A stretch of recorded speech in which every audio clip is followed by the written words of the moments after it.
Dober večer, čestitke za film. Hvala lepa. Film ste posneli na nenavaden način v 2 dneh. Kako to in kakšna je bila ta izkušnja? Vem tudi, da je že pol leta pred tem snemanjem vsa vaša ekipa sodelovala pri enem drugem projektu, pri televizijski seriji in si predstavljam, da je bilo mogoče to tudi tisto, kar je nekako olajšalo potem nastanek projekta v teh posebnih pogojih. Dobro večer vsem, najprej to, hvala, ker ste prišli na tole super premierco. Zadeva se je začela z neko idejo, da bi med projekti, ki so financirani, mogoče vmes naredili še kakšen tak, recimo temu, passion project. Tako da vedno rad poudarjam, da to ni predlog, kako bi si filmi lahko delali brez budžeta, ne? Ampak v bistvu to je ravno dokaz, da ekipa, ki je delala ta film, je delala drugače stvari prej in potem, vključno s tole prej omenjeno TV serijo, ki smo tudi skupaj delali. Drugače pa Iza prišla na idejo, da bi napisala en scenarij. Ko je ta ideja dozorela, je rekla, noč, v enem tednu ga bom napisala, sem rekel, ja prav, bom poklical si igralce, da se 8. dan dobimo. Pa, ker v bistvu smo ga delali bolj gverilsko, smo si zadali zelo, zelo kratke timinge, mislim, da smo rekli, vadimo 2 tedna dobra, v 2 dnevih smo posneli, montažerju sem rekel, 10 dni imamo za montažo in to je to, kar bo 10. dan, čau. In smo naredili še prej, tako da tako zelo zanimiv koncept, zelo tako zastavljen in mogoče lahko o ideji pa še kaj Iza pove. Ja, v bistvu ideja je bila posnet film o Zemljokrast, ker pač je igra, ker sva se pol enkrat Žigetom en večer pogovarjala in potem sem ga vprašala, ste vi se igrali Zemljokrast in Žiga se ni igral Zemljokrast in bolj, ko sem mu probala razložiti, pač to je igra. Zadnji Žiga, ja. Bolj, ko sem mu probala razložiti, kaj je ta igra, pa kako kradeš ozemlje, v bistvu ja, ni čisto v redu, da kradeš ozemlje, ne v resnici, ampak si kot otrok kar vajen, tako da tukaj je prišla ideja. Mogoče še vprašanje za igralca, kakšen pa je bil za vaju ta proces? Vemo, da tukaj ni bilo improvizacije, čeprav bi mogoče marsikdo mislil drugače. Zato me zanima, kako je bilo to v tako kratkem času se pripraviti na to, verjetno ogromno besedila si zapomniti. Mislim, da je definitivno pomagalo, da smo se že poznali kot ekipa od prej. Drugače je bil pa tak v bistvu dober izziv probati nekaj v bistvu na hitro narediti, biti malo vržen v hladno vodo in iz enega drugega zornega kota spet se lotiti enega lika. Ja, se strinjam.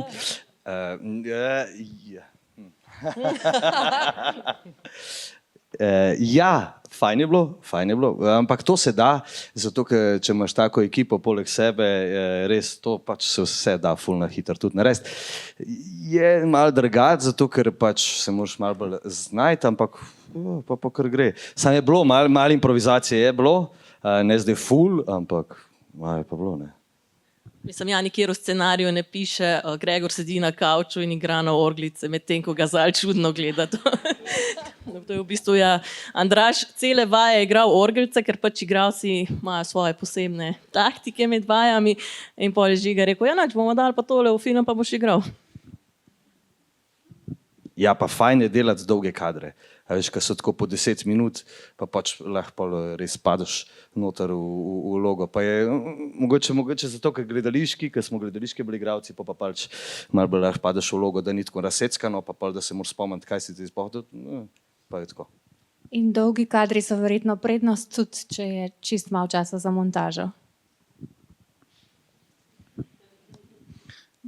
Ja, mogoče na nek način je pa res, da tukaj mogoče treba tudi poudariti, da taki projekti lahko nastanejo tudi tako hitro, zato ker so že v osnovnem konceptu tako zastavljeni, se pravi že osnovna ideja, delna z mislijo, to bo film, ki bo dosti na tak specifičen način narejen, ne. Tako da ne priporočam, da katerikoli scenarij nekdo reče, potem pa smo v 2 dnevih posneli, ker je večinoma to nemogoče in tudi nima smisla, ne. In zaradi tega je bilo tudi že te dolge kadri so bili mišljeni ravno zaradi tega, ker hkrati v bistvu igralci ful padete not, ker pač po 30 sekundah ste not in potem to lahko traja 10-15 minut in je fantastično za gledati, kako se to v bistvu razvija pred kamero, vsi ti odnosi in vsi ti konflikti se kar začnejo in se kar buildajo in tako naprej. Tako da to je bila meni tudi taka ful zanimiva izkušnja, ki smo jo potem tudi še uporabili še v enem projektu, ki smo ga lani snemali. In tudi montaža je bila potem že tako, mislim, že tako so bili kadri zastavljeni, da se da to dosta korektno in hitro zmontirati. Prvi za dveh snemalnih dnevih tudi ne narediš toliko materijala, da bi to lahko ful časa montiral. Smo ga šopali. Ja. Da bo še kaj povedal. Ne, samo to, da smo ga šopali, da smo tu. Ni bilo. Jedli smo dobro in pol smo delali. Ja. Zelo dobrodošla so tudi vprašanja ali pa komentarji iz občinstva. Bi imel kdo že zdaj? Mogoče kakšno vprašanje, kakšen komentar? Kar pogumno. Bo še priložnost. Lara Vovk, meni se je zdel zelo zanimiv tvoj lik in sicer, ker se mi zdi taka junakinja ali pa antijunakinja nekih nasprotij, ker po eni strani je od vseh štirih mogoče najlažje njo dojeti kot neko antagonistko, po drugi strani vidimo, da je tukaj zadaj neka skrb, potem imamo, ne vem, neko konzervativno plat tega lika, pa potem mogoče eno tako nepričakovano sproščenost glede kakšnih drugih stvari. Kako si jo ti doživela in kako si jo sooblikovala? Meni je bil lep izziv igrati Ireno, tudi iz tega, ker pač ima skozi to neko nesimpatičnost, ki jo nosi, neka ostrina in to, ker se pa pol na koncu po moje lih to lepo pač odpre, kot si rekla, da pač je to ta skrb, ki je odzadi, ki je pač nikakor ne zna drugač, bom kar po angliško rekla, handlat, kot pač skozi ta nek napadalen način, da je pač toliko v tem noter ujeta, da se ne more drugače sprostiti. Pa zanimivo je tudi igrati take like, ki so na prvi pogled malo nesimpatični, pa da vseeno najdeš neko mehkobo pol na neki točki noter, tako da je bil kar užitek to delati, ja. Potem imamo še drug ženski lik, ki ga igra Suzana Krevh, ki je danes ni z nami, pa bi mogoče Iza lahko ti kaj povedala o tem, ker jaz sem ga dojela kot neko drugo varianto materinstva, ne? Mogoče takšno, v kateri je mogoče malo težje govoriti o javnosti ali pa celo tabu v smislu nekega obžalovanja, mogoče tudi tega medejnega kompleksa. Kako si ti zamislila ta lik? Ja, jaz sem v bistvu, dostikrat sem že, jaz pač nimam še otrok, sam sem dostikrat govorila z pač kolegicami, ki že imamo in v resnici so vse že prišle na točko, da so to obžalovale. Pač vsaka ženska večinoma je že kdaj bila, v bistvu bi bilo fajn, če ga ne bi bilo, ampak to ne pomeni, da v resnici ne bi imela otroka. Sam gre za to, da včasih je ženskam res toliko težko, da pridejo do točke, da si priznajo, da v tistem momentu najraje ne bi imela otrok. In je to pač treba sprejemati, ker ni nič narobe s tem, pa tudi ni res, da ne bi imela otrok.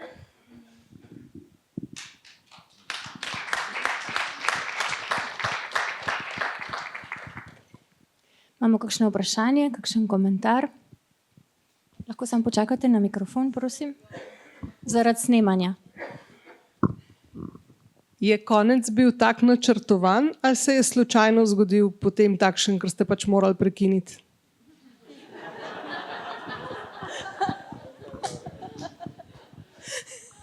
Ne, je bil načrtovan.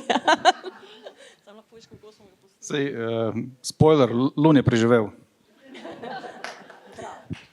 Ja, je bil pa pač konc res one shot, zaradi tega, ker ja, je bilo verila snemanje neorganizirano, nismo pač sosedom povedali, da se snema, tako da je bilo res pač na koncu sam plan, res zadnji kader, ok, zdaj bo Fabris na balkonu snemal, igralci te zlaufali po ulici, se drli lun in to mora uspeti, preden en pokliče policijo.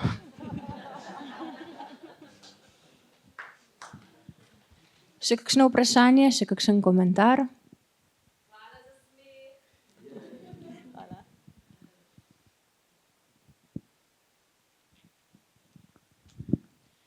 Drugače, meni se je zdaj tudi super plan za dolžino filma. 70 minut, to je moja najljubša dolžina za film od zdaj naprej.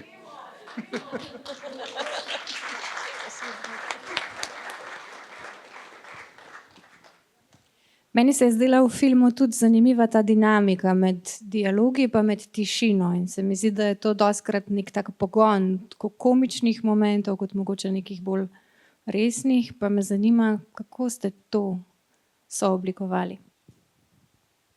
Ja, v osnovi gre za neko dinamiko, ki seveda režijsko moraš potem vedno oplemenititi scenarij in situacije, da zafunkcionirajo v smeri, kot je bila nekako idejno in kreativno zamišljena. Zdaj, tle pri scenariju se vem, da film je po eni strani obravnava ogromno ful resnih tem, ne?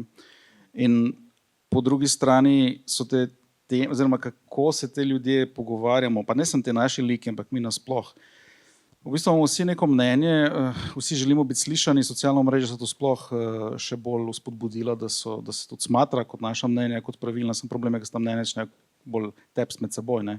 In v bistvu scenarij ima toliko teh situacij, da v bistvu potreboval neke vrste, kako bi rekel, tako v glasbi, malo vzponov in padcev, da v bistvu malo zaplavaš po njem kot gledalec, ne? Ker če bi to samo šopal, bi bilo že malo huda. Tako da je bilo potem nek premislek noter, ki je zdaj malo pauzice dati, ki je mečkam zadihati, pa tudi kje film ne sme zadihati v končni fazi, kje mora pa samo iti do konca, ne?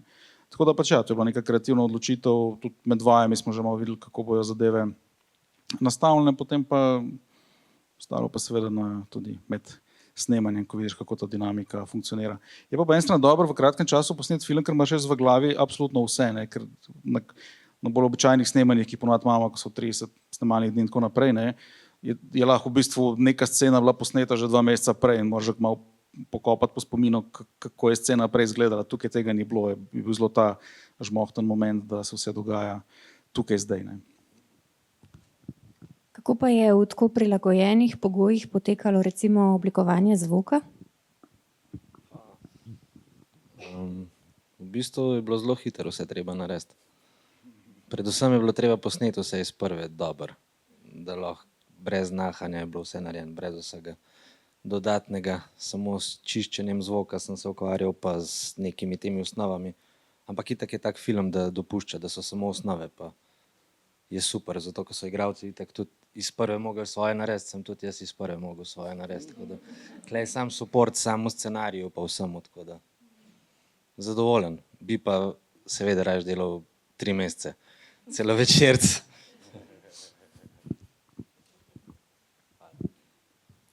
Kakšno vprašanje, kakšen komentar?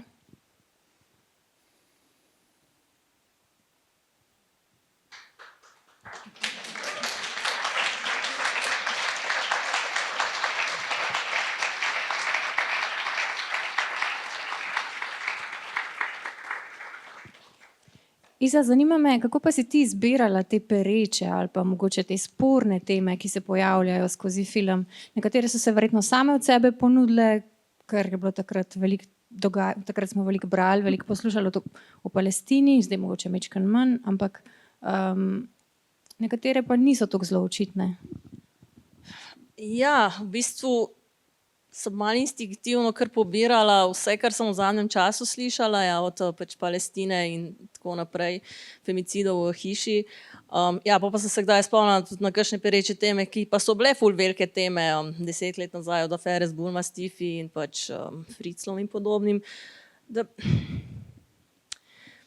Ne vem, predvsej po feelingu v resnici, no, ni bilo toliko velikega premisleka zadnji, je pa pol Žiga zmeri dal malo feedback, kaj bi še lahko tudi, pač ja, piramidna shema je nekaj, o čemer Žiga rad govori v resnici.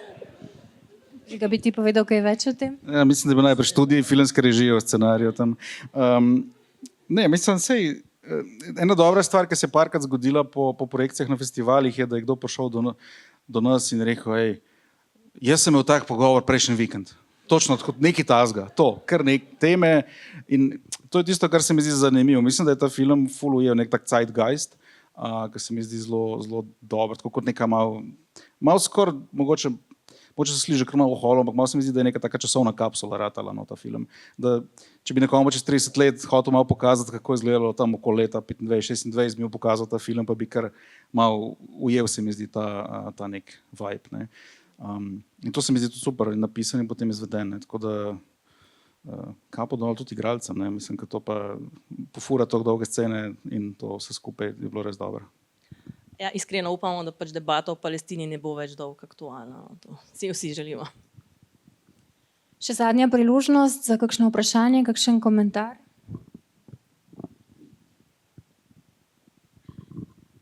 Kaj je bilo glih vprašanje glede teh perečih tem, pa to, a ste se kdaj tekom snemanja ali pa že pisanja mogoče, a ste imeli kdaj kakšen moment, kako se bo pa to, kakšen bo pa odziv na to, a ste kdaj kaj cviknila, a ste šla direkt v to za nalašč, tako provokativno? Jaz v resnici ful ne šparam med pisanjem, ker zmeri pol filter, ki se imenuje režiser, tako da jaz pač izročim vse režiserjem in pol, pomeč ven, ne. Ja, na koncu pride seveda neka odgovornost do vseh tem in stvari, ki se pač jih film dotakne in načina, kako se jih film dotakne, ampak po drugi strani to so teme, ki so pomembne, se pogovarjamo o njih, kar je dostikrat absurdno, da se pogovarjamo dosti na nekem dosti površinskem nivoju. Meni je tam zelo simpatičen dialog, ki se na koncu razkrije, da se v bistvu da najbolj boji tega, da bo pač otrok postavil se en pod vprašanje in v bistvu noben ne bo imel več odgovor na njega, tudi na te največje neke na teme, ki jih v bistvu ves čas se z njimi soočamo. Ne. In se mi zdi, da je ta nek zdrav, odgovoren način pristopa k tem temam bil tisti, ki je potem tudi dal večino odgovorov, ali smo še na pravi liniji ali ne. Ja, je pa tudi ful pomembno, ne, valjda pri režiji, ne, ko so te pomembne teme, kako Žiga pol porežira vse in igralce in kam gre kamera, ki vse pol pokaže lik, ki pa se ne strinja s spornimi stališči, ne, tako da ni, da mi to zares podpiramo. Jaz bi pa povedal, ja, da pa mislim, jaz sem bil zelo tako, da je to zares, da to ne bo smešeno, ne. Pa sej so kakšni malo twističi, ampak pa vidiš, pa je kar smešen. Na neki način, ne, mislim, pač nismo vedeli, da delamo tako komedijo, ne, to hočem reči.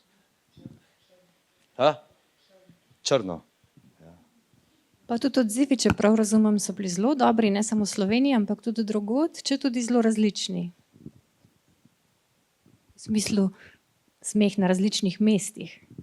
Ja, mislim, kar je najbolj zanimivo je seveda pri teh situacijah, ki so komične in se pač publika smeji in mislim, ta projekcija mi je bila res fantastična. Je pa ena zanimiva stvar, ki se zgodi v projekcijah v Sloveniji, seveda vedno publika proba malo bremzati smeh, zato ker da ne preslišiš naslednje replike. Ne. Recimo, ko smo bili v Nemčiji v Cottbusu, se folk čak srežil tudi po 1 minuto, ki te podnapisi laufajo spodaj, tako da vse okay, slišijo zvok ali pa ne. Tako da ja, to je taka zanimiva specifika. Drugače sem še zahvaliti se Slovenskemu filmskemu centru, ki je prevzel distribucijo tega filma in Ministrstvo za kulturo, ki je tudi podprlo potem, da je ta film lahko šel potem do festivalov. Tako da tudi če no budget film, šperam, potrebuje podporo.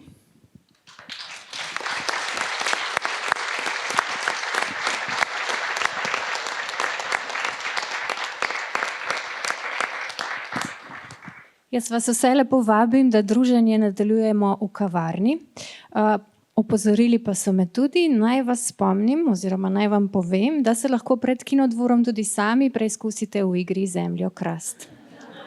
Lep večer še naprej, najlepša hvala ekipi filma in čestitke za film. Hvala.